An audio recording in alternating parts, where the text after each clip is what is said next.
somebody can explain this so even I can understand it. Joining us now is Michael Cannon, the Cato Institute Director of Health Policy, coming to us from Washington, D.C.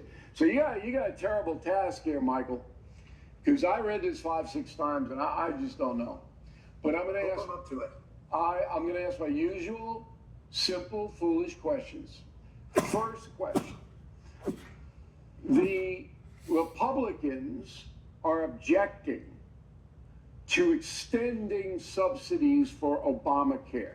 What exactly does that mean? So Obamacare requires people who enroll to buy a lot of coverage they don't want, requires healthy people to pay higher premiums than is necessary so that they can subsidize people with expensive medical conditions. Okay, but I don't, let me stop you there.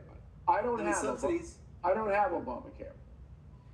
Okay? I don't have to enroll, and if I don't want, I can get my own private insurance, correct?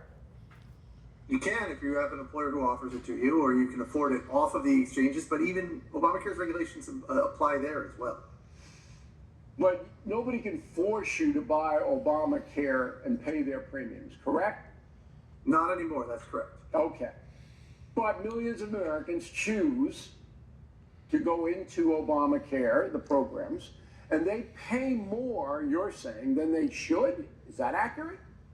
Most people in the Obamacare exchanges pay maybe double what they should be paying because Obamacare lards up their premiums with hidden taxes and mandates that just increase the cost of insurance to them.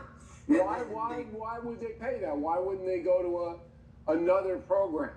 Two reasons. Well, one, there aren't really many other options out there because the government took most of them away. But I'll have something to say about one of those in a moment. And people want health insurance, and Congress also offers people in Obamacare subsidies, massive subsidies, 80% of the premium. You can get a subsidy for this. Some people 100% of the premium. If you're under a certain earning level, right? Well, right, but in 2021, Congress increased that earning level all the way up to like $600,000 per year. Those subsidies, though, are going to expire.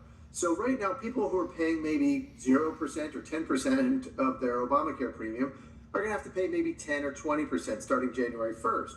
And wealthier people earning more than $129,000 per year, maybe up to $600,000 per year, they're going to have to pay the full premium. And that's going to make them mad, and it should make them mad. Okay, but they can go and buy other insurance if they want to. It's just very hard to find other insurance, right? Not really.